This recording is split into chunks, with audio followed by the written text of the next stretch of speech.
Porque vendrán muchos en mi nombre, diciendo, yo soy el Cristo, y a muchos engañarán.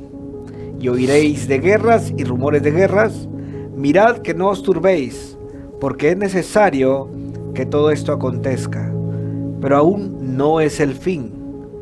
Porque se levantará nación contra nación, y reino contra reino, y habrá pestes y hambres, y terremotos en diferentes lugares.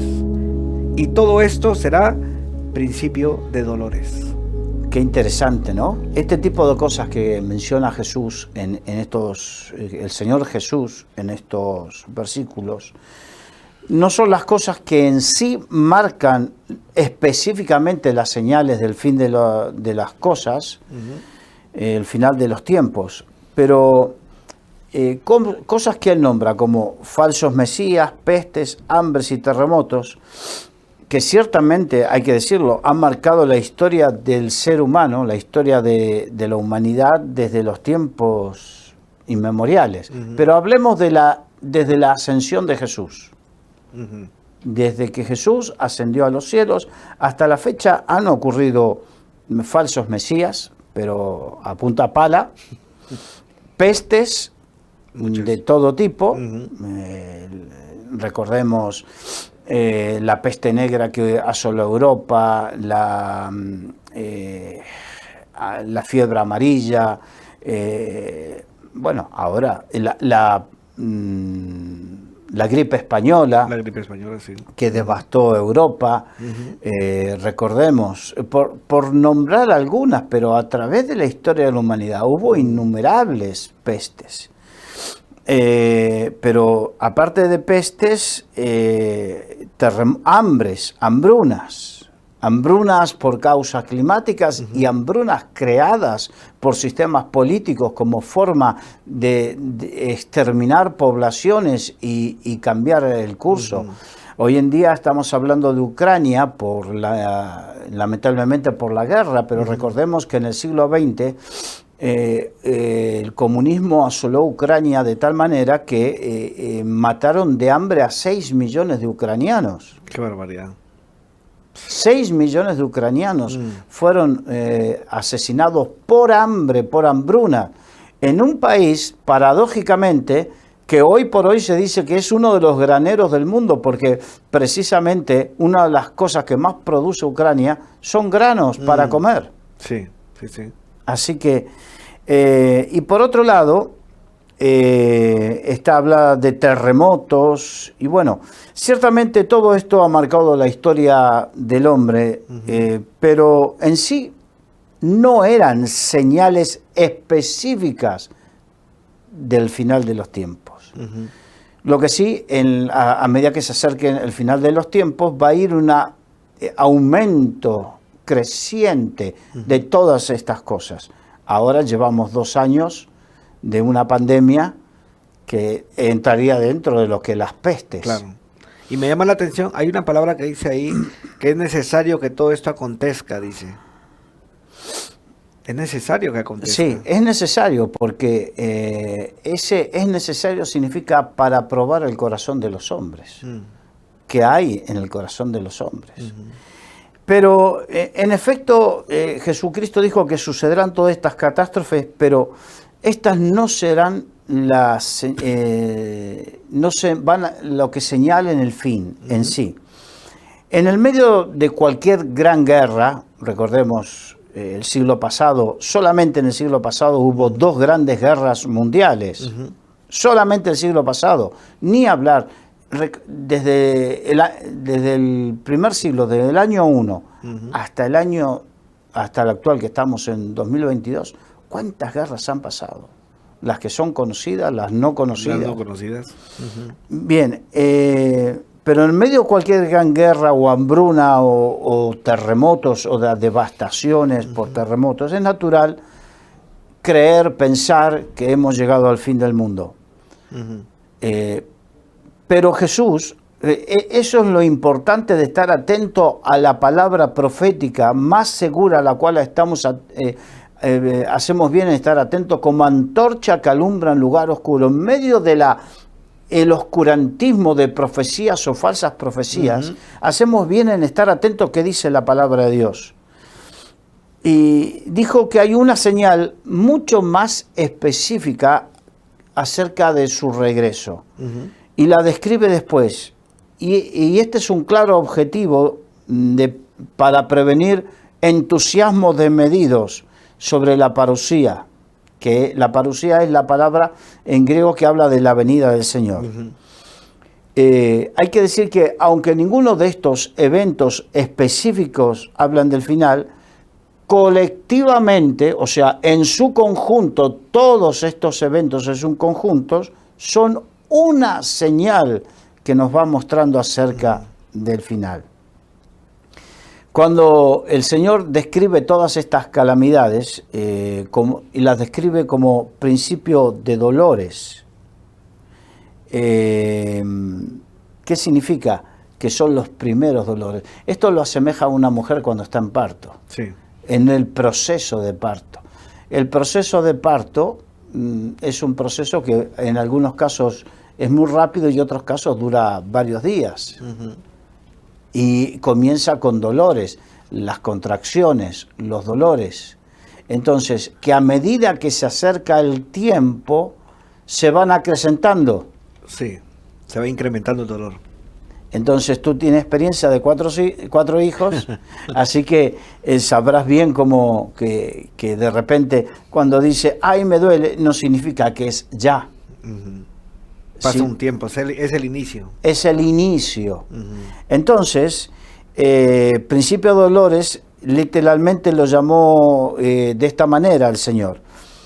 Así como es verdad que los dolores del parto debemos esperar que las cosas mencionadas, como guerras, peste, hambres y terremotos, se volverán, a medida que nos acerquemos al final de los tiempos, más frecuentes y más intensas.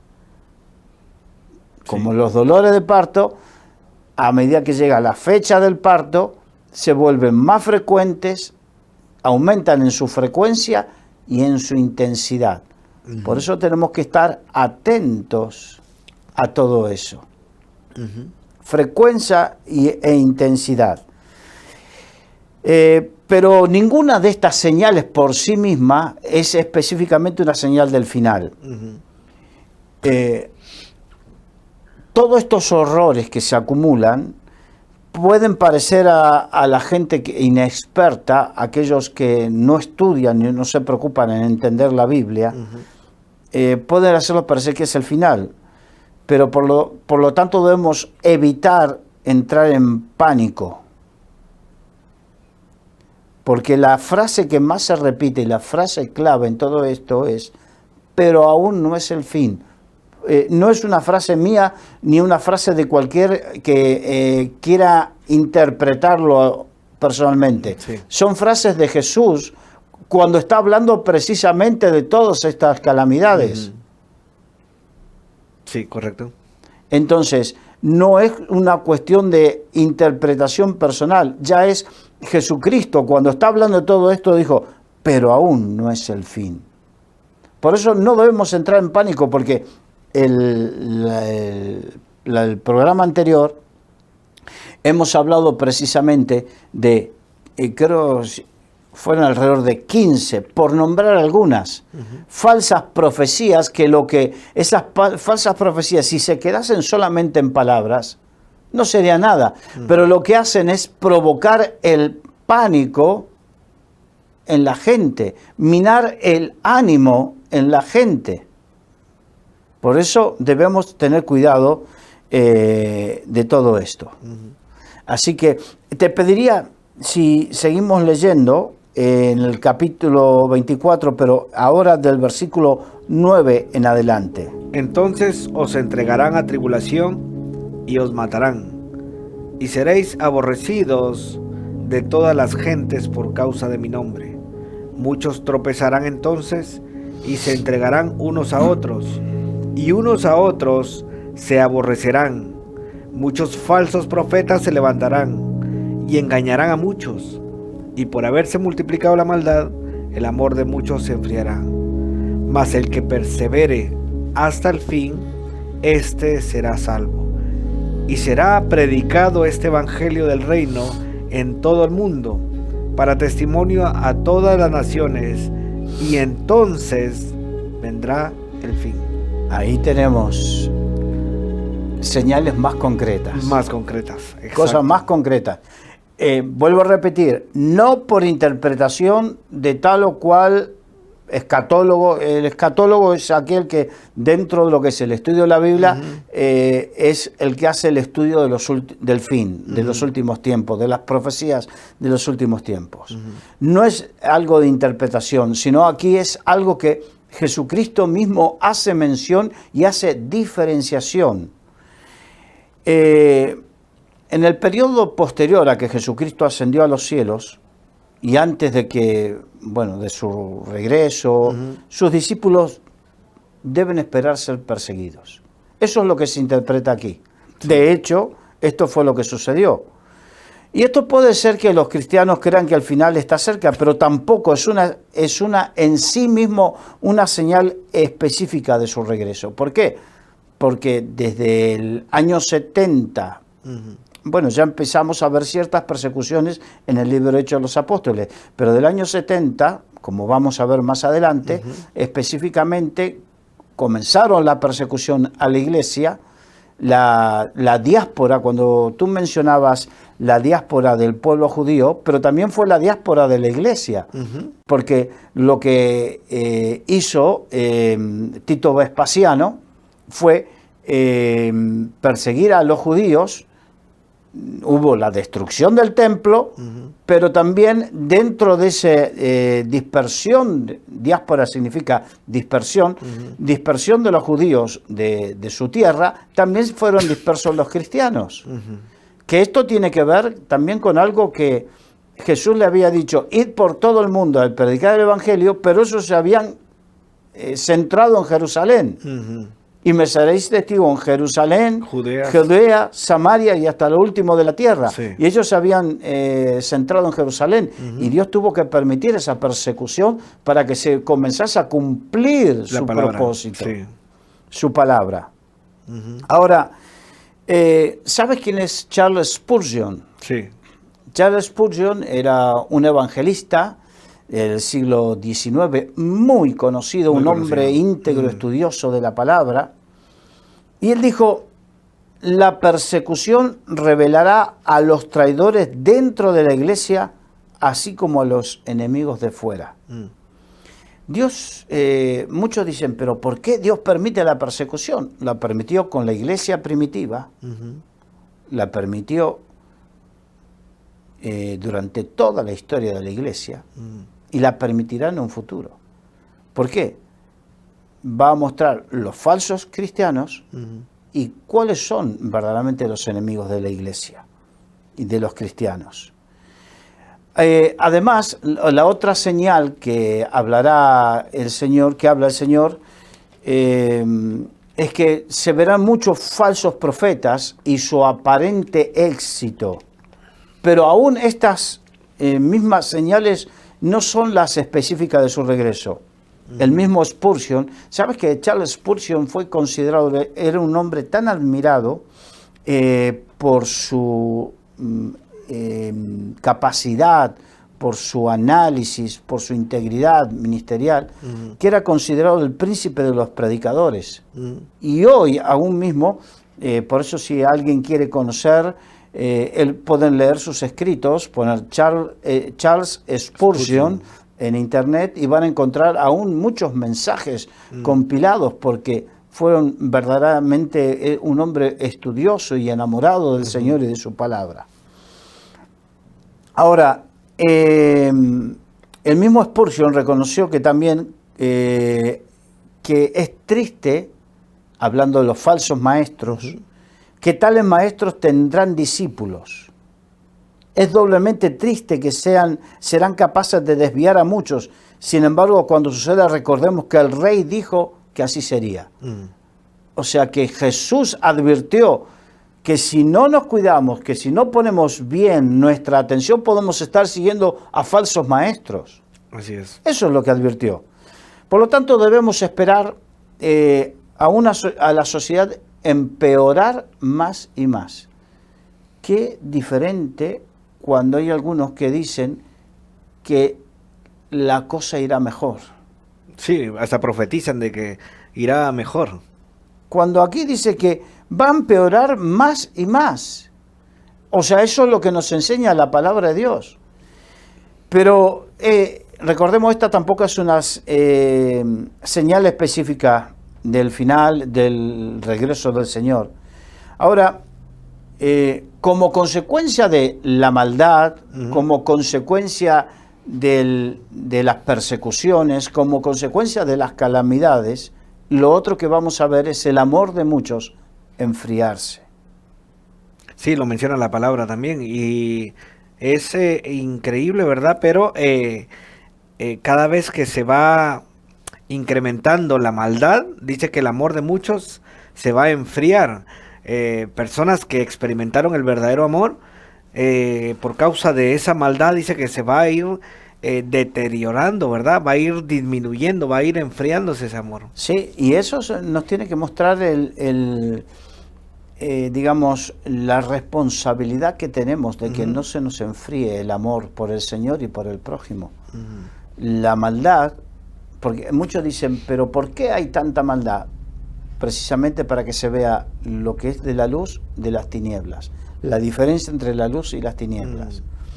Pero también porque de esa manera las tinieblas presionan a los débiles en la fe, y muchos se debilitan en la fe no dándose cuenta que cuanto más maldad veamos, cuanto peor veamos las cosas, lo que tenemos que peor puede hacer es no cuidar el corazón.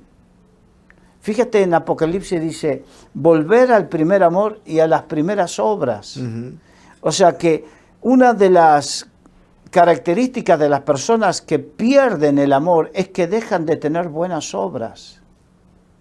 No es solamente que amo a Dios y es como que me encierro en una cueva en mí mismo de amor a Dios y ya está. No, si yo verdaderamente amo a Dios, tengo que amar a mi prójimo y por lo tanto el amor a mi prójimo me tiene que llevar a hacer buenas obras. Y por otro lado podemos ver una de las iglesias también que menciona en Apocalipsis, donde le dice, muy bien, tú vienes y haces muchas obras, pero has dejado a tu primer amor también. Exacto, pero por eso dice el primer amor y las primeras obras. O sea, primero el amor y después las obras. No, las obras y el amor, no. Porque hay algunos que conocen el activismo y tienen una costumbre de ser activos por sí mismos. No, las obras que son como consecuencia del amor. Así es.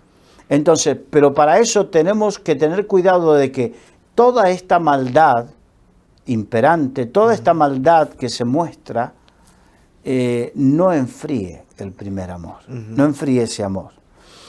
Y ahora, a pesar de esto, de lo que hemos visto que es la persecución, los falsos profetas, la degradación general de la sociedad, todo esto no va a evitar la difusión del Evangelio. ¿Por qué? Porque ahora vamos precisamente a lo que yo considero que es la primera gran señal acerca del fin, que ya sí lo habla como primera gran señal. La predicación del Evangelio del Reino por todo el mundo. Exacto. Esta afirmación de lo que será predicado el Evangelio del Reino,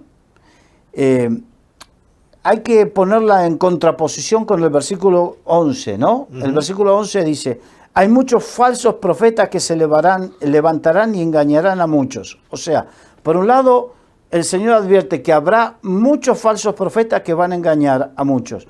Y por otro lado dice que una de las grandes señales será que será predicado en todo el mundo. ¿Qué? El Evangelio. El Evangelio del Reino. Del Reino, sí. No que será predicado cualquier cosa. Uno de los apóstoles dijo, el apóstol Pablo dijo, me he dispuesto a no saber otra cosa que sea Cristo y a este crucificado. No otro tipo de evangelio. El Evangelio del Reino. Hay una diferencia entre el Evangelio del Reino y otros pseudoevangelios. Gente que no predican ni manifiestan el reino de Dios o el reino de los cielos, y que de una u otra manera están falseando todo esto. Digamos, falsas religiones, religiones pseudo cristianas, o sea que nacieron como cristianas pero dejaron de ser cristianas, Sí. o que tienen el nombre de cristianas, ya estamos... y el tercer grupo, dentro de los falsos cristianos, o dentro de los cristianos, gente que predica un evangelio que no es el evangelio del reino. Gente que dice que la iglesia no pasará por la tribulación. Gente que dice, y aún lo digo con respeto, porque dentro de muchos cristianos sinceros hay quienes no creen esto. Y esto es para un debate largo. Pero gente que piensa que la iglesia, que será una iglesia triunfante de tal manera que no pasará por persecuciones, que será una iglesia que solamente se mide tu grado de consagración y de verdadera fe por la prosperidad que tengas económica, se mide, tiene una serie de parámetros. Tenemos que tener cuidado con todo eso, porque aquí habla el Evangelio del reino, del reino de Dios, no del reino de aquí y ahora reino yo. Claro. Del reino de Dios. Sí. Y escuchando lo que tú dices, recuerdo yo, porque hablando acerca de esto, de este falso evangelio, hay uno muy conocido que es el de la prosperidad, que habla, que en América se escucha mucho, ¿verdad? Acerca del evangelio de la prosperidad, y hay una cantidad de gente, pero son multitudes las que van a esos lugares y son engañados, ¿verdad? Porque habla acerca de tener cuidado de no ser engañados por estos falsos profetas. Claro. Ahora, a ver, ¿cómo te lo puedo decir? Lo importante no es conocer tanto lo falso, sino conocer lo genuino. Cuando los que se dedican a detectar billetes falsos, no están estudiando todos los billetes falsos que hay. Se dedican a estudiar las características del billete genuino, y entonces cuando algo no se parece a lo genuino, es falso, porque hay tanta variedad de falsos, Sí. que entonces lo importante es estudiar lo genuino. Y lo genuino es el evangelio del reino de los cielos. El reino de Dios, el reino de los cielos, fue nombrado más de 100 veces en el evangelio por Jesucristo. En los 4 evangelios, más de 100 veces fue nombrado por Jesucristo. Por lo tanto, el reino de los cielos es lo medular de la predicación del evangelio. Interesante, la verdad es que es muy interesante, y el hecho de, por ejemplo, tener el conocimiento del verdadero evangelio, pero no solo el conocimiento, sino tener esa comunión con Dios. El conocimiento, eso me da discernimiento para poder distinguir entre el falso evangelio y el evangelio genuino. Exacto. Discernir precisamente entre una de las cosas significa juzgar. Separarse. Separar y juzgar, ¿no?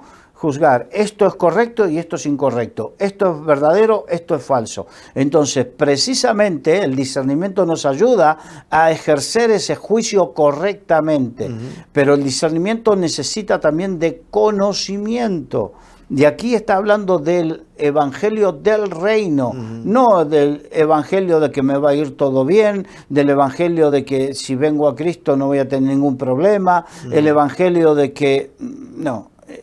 El evangelio abarca todo. Amado, es mi deseo que seas prosperado en todas tus cosas, así como prospera tu alma. Si tu alma no prospera, lo otro no va a prosperar, evidentemente. Y prosperar no significa acumulación de riquezas. La palabra prosperar significa llegar a alcanzar propósitos, metas, objetivos en la vida, cosas. No es un concepto pura y exclusivamente económico, como se ha interpretado. Se ha tergiversado, ¿verdad? Exacto. Entonces, permíteme, léeme por favor nuevamente versículos 9 al 13. Entonces os entregarán a tribulación y os matarán, y seréis aborrecidos de todas las gentes por causa de mi nombre. Muchos tropezarán entonces y se entregarán unos a otros, y unos a otros se aborrecerán, y muchos falsos profetas se levantarán y engañarán a muchos. Y por haberse multiplicado la maldad, el amor de muchos se enfriará. Mas el que persevere hasta el fin, éste será salvo. Ahora, hay algunos que cuando hablan de esto dicen, no, pero eso ocurrió en el siglo I y ocurrió con los judíos y que era para los judíos. No, aquí Jesús dice que la persecución será por su nombre, por el nombre de Jesús, el Cristo. Esto hay que aclararlo porque dentro de las equivocaciones de interpretación ocurre eso. Se ha ido cumpliendo todo esto desde la persecución del año 70. ¿Te acuerdas cuando hablamos la destrucción del templo por Tito Vespasiano y por su hijo? Por la revuelta que hubo de los celotes del año 60 y pico, en el 70 lo culminó el hijo de Vespasiano, Tito Vespasiano, ocupó como emperador y su hijo siguió aplacando la revuelta.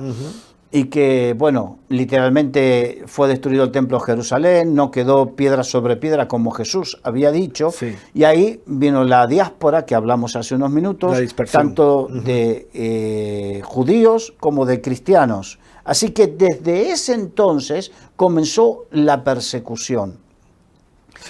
Para finales del primer siglo, del siglo I de nuestra era, la mayoría de los apóstoles habían sido asesinados.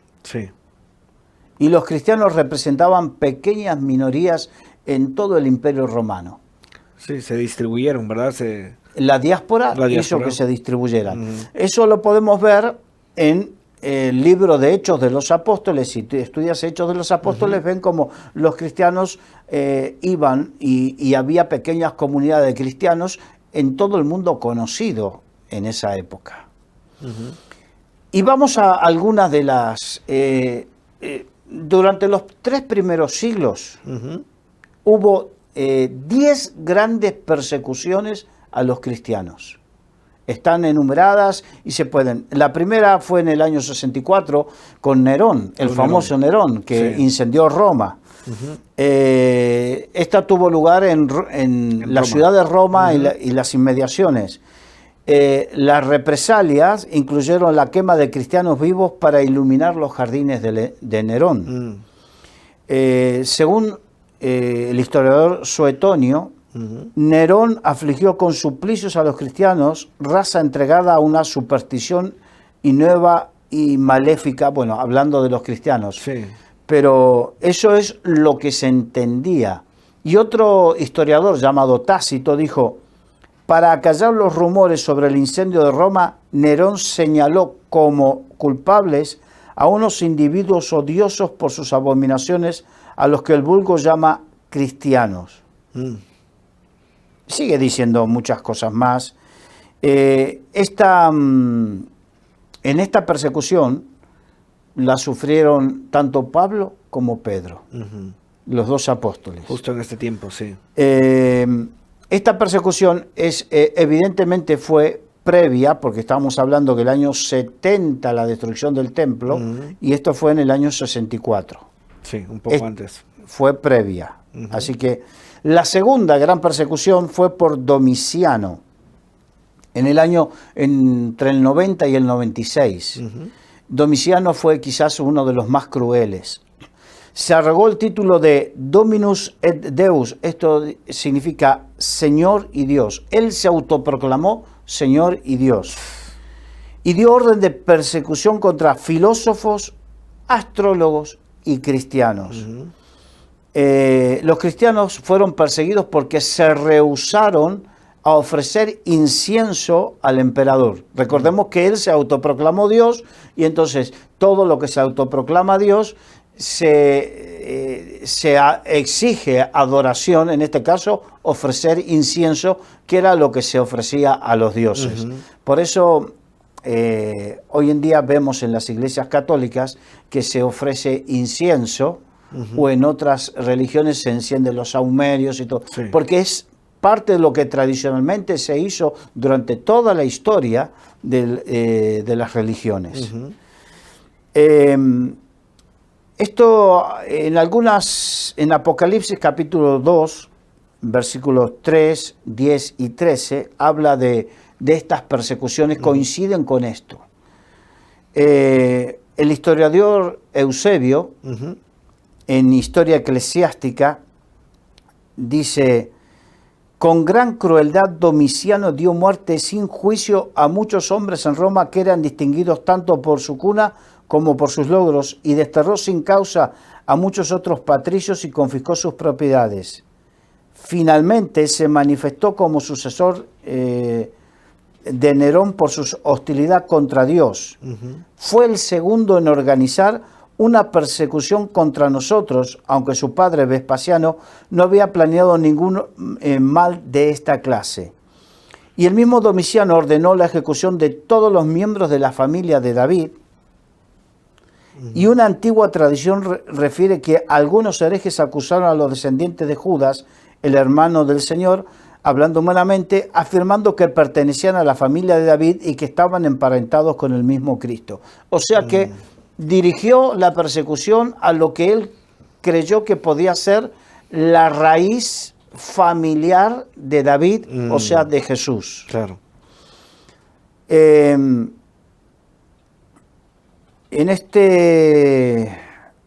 esta época, el que vivió esta persecución fue el apóstol Juan, que fue exiliado en la isla de Patmos. De Patmos, sí.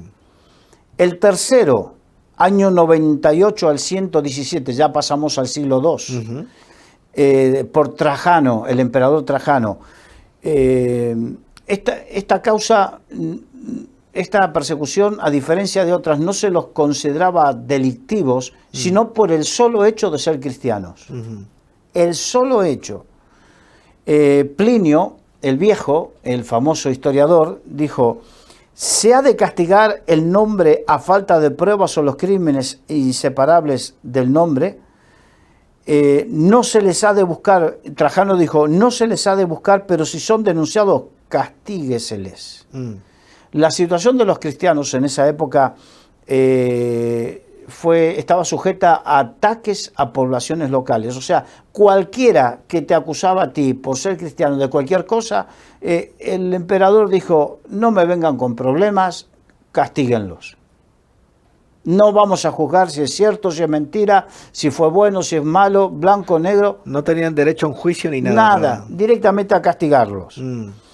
Eusebio, el mismo historiador que hemos hablado, escribió: después de Nerón y Domiciano, durante el reinado del emperador Trajano, la tradición nos habla de persecuciones esporádicas contra nosotros en algunas ciudades como resultado de asonadas populares. O sea, que el populacho, la gente se levantaba y decía: Adolfo es un cristiano y nos tiene hasta las narices. Suficiente. Lo cogían y... Suficiente para castigarlo. Sí. La cuarta persecución. Año 117 al 138 por el emperador Adriano, conocido como el gnóstico Basilides. El origen de todo esto tiene como origen una literatura apócrifa. La literatura apócrifa es la que no es inspirada, o conocida como protoevangelios, y todo esto provocó el levantamiento del emperador, aunque esta no fue en sí una persecución muy profunda. La quinta, del 161 al 180, fue por Marco Aurelio, y en esta los cristianos fueron acusados de las calamidades naturales. O sea, ocurría un terremoto, la culpa a los cristianos. ¡Hala, qué fuerte! Había una sequía, la culpa a los cristianos. Esas fueron las persecuciones. Prestemos atención, porque las cosas en la historia vuelven a ser cíclicas. Se repiten, sí. se repiten. Ujú. Y lo que fue, ha de ser, dice la Biblia. Sí. Y todo esto pasará en un futuro. En el año 202 al 211, ya empezamos en el siglo III, Ujú. por Septimio Severo.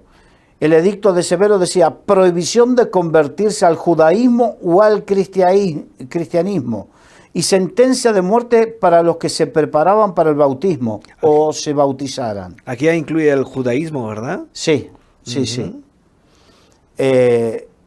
También tenemos escritos de Eusebio, que decía, cuando Septimio Severo estaba incitando la persecución contra las iglesias, los defensores de la fe alcanzaron gloriosos martirios en todas partes. Pero en particular en Alejandría, allá como un enorme estadio eran llevados los atletas de Dios. O sea, aquí habla de enorme estadio, como los lugares como el circo romano, los grandes circos. Desde todo Egipto y Tebaida. Bueno, comienza a hablar de todo esto. Vamos a la séptima. Voy rápidamente porque yo sé que si no se puede hacer muy denso, muy pesado. Sí. Entre el año 235 y 236, Máximo Tracio, el edicto de Máximo, orden de ejecución contra los dirigentes cristianos. Los cristianos fueron perseguidos por haber apoyado al predecesor de Máximo, Alejandro Severo, cuya madre Julia Mamea visitó a Orígenes. Por haber visitado a Orígenes, Orígenes fue uno de los padres de la iglesia primitiva, que precisamente también después murió como mártir. Entonces, como la madre del emperador anterior, Septimio, que fue también un perseguidor de la iglesia, había visitado a Orígenes, entonces los acusaron, y tú sabes que antiguamente cuando un nuevo rey venía, mataba a todos los demás para que nadie le pueda usurpar el trono o tenga derecho Claro. de acceso al trono. Entonces, lo que hizo lo usó como excusa para su crimen contra todos los demás y en este caso contra los cristianos. La octava persecución, del año 249 al 251 por el emperador Decio, dice que ante la calamitosa situación del imperio, considerada señal de la ira de los dioses, se obliga a todos los ciudadanos a hacer sacrificios. Este edicto de Decio era una obligación universal de ofrecer incienso al emperador. Y ahí se plantea el problema de los apóstatas en la iglesia. Recordemos que hay una profecía que dice que cuando venga la marca de la bestia nadie podrá comprar y vender, sino... Sí, sí, no está marcado. Aquí es lo mismo. Si no, esto hace acordar también lo que la profecía del profeta Daniel. Daniel, sí, eso te iba a comentar. Y me hace recordar también el rey Nabucodonosor, también, Claro. que si no se inclinaban, si no adoraban la estatua, pues su final era la muerte. Eusebio, en su historia eclesiástica, dice, después de un reinado de 7 años, Felipe fue sucedido por Decio. Debido a su hostilidad hacia Felipe, comenzó una persecución contra las iglesias en la que Fabián encontró la consumación en el martirio en Roma. En esta persecución, el maligno demonio atacó a Orígenes en particular con todas las armas de su arsenal, haciéndole soportar cadenas y tormentos por la palabra de Cristo, echado cargado de grilletes en las profundidades de su mazmorra. Qué fuerte. Orígenes, estamos hablando de la anterior. Terrible. La novena, del año 257 al 260, por Valeriano. El edicto de Valeriano, el primero de los edictos de Valeriano, contra los dirigentes cristianos. El segundo edicto fue contra todos los cristianos, la confiscación de los bienes de los cristianos pudientes y la ejecución de los dirigentes que no hubieran sacrificado, no hubiesen hecho sacrificio al emperador. Dionisio de Alejandría, en una carta a Germán, Dice, no permaneceréis en esta ciudad, sino que partiréis a un lugar llamado Cefro, en Libia, un lugar que es seleccionado por orden de nuestros augustos.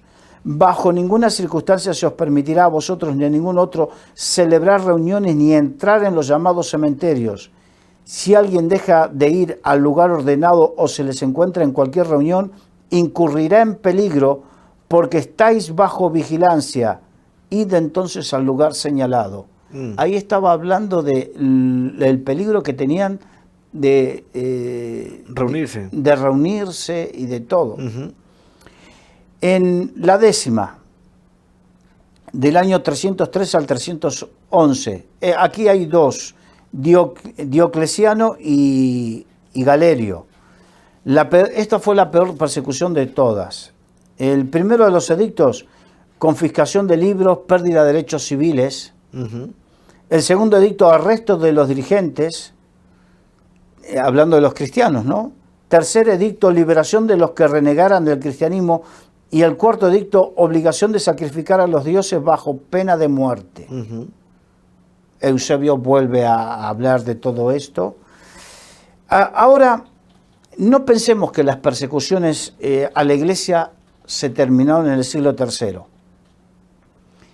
Estas, de distinta manera y en diferentes épocas, a través de la historia y en diferentes lugares del mundo, se han producido y se siguen produciendo hoy aún en pleno siglo XXI. Sí. Yo te sugería a ti un libro que se llama Jesus Freak. Sí, lo estoy leyendo. Fanático por Jesús, que hablan precisamente de persecuciones en distintas épocas, en distintos lugares de la tierra. Sí.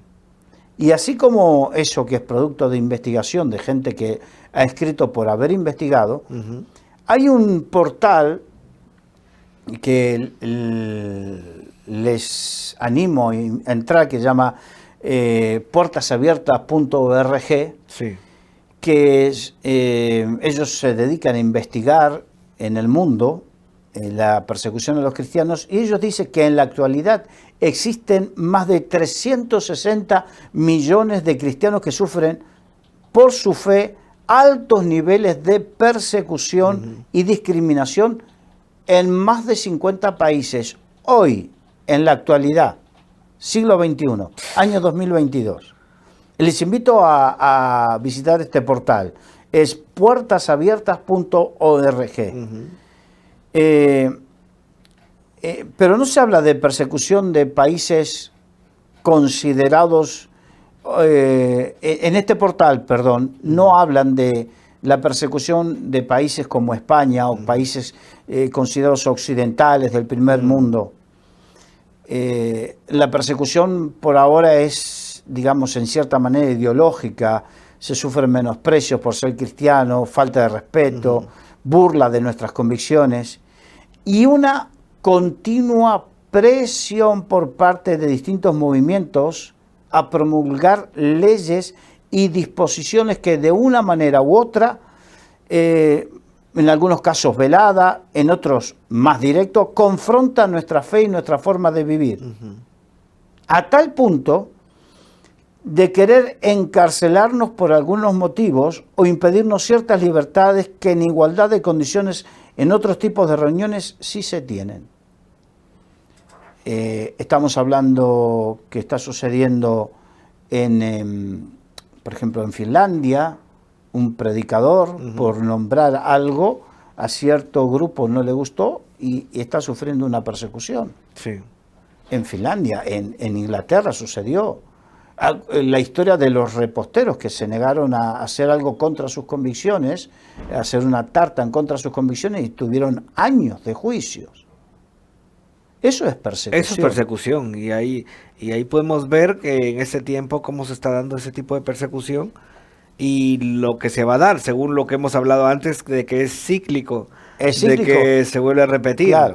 Y también de que esto, principio de dolores, significa que esto, a medida que vayamos hacia el fin, irá en aumento. Sí.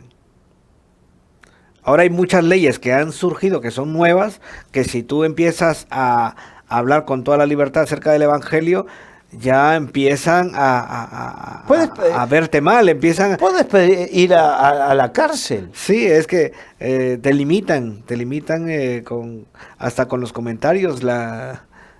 Y nuestra cosas. libertad religiosa, por ejemplo, es verdad que hay libertad religiosa, pero vivimos en unas disposiciones, por ejemplo, para abrir una iglesia, hoy en día tienen las mismas disposiciones que para una discoteca, cuando verdaderamente son actividades diametralmente opuestas. Uh-huh. Sí. Y entonces, y ves que para algunos hay ciertas libertades y para otros, en las mismas circunstancias, tiene restricciones. Uh-huh. Estamos en muchos casos, estamos al arbitrio de algunos poderes políticos que no te quieren dejar, y cuando no te quieren dejar, te buscan las excusas y te obligan a meterte en una serie de juicios que no tienen ninguna certeza de que puedas ganarlo. Claro. Y haciendo un resumen de esto, Carlos, estoy viendo que el tiempo se nos está acortando, pero podríamos ver que la persecución que ha habido de la iglesia desde el inicio, como lo hemos visto hasta la fecha, porque seguimos viendo esa persecución, se va a incrementar. Claro, lo que pasa es que nosotros aquí en Occidente no la vemos de tal manera, pero en muchos países orientales la persecución existe. En Egipto los cristianos coptos son perseguidos. Uh-huh. En China la iglesia es conocida como la iglesia subterránea y es perseguida. Y hace pocos años atrás han destruido un montón de iglesias. En Corea del Norte, en el siglo XX, mientras el comunismo, donde el comunismo reina, uh-huh, allí es difícil que el cristianismo no sea perseguido. Muy difícil.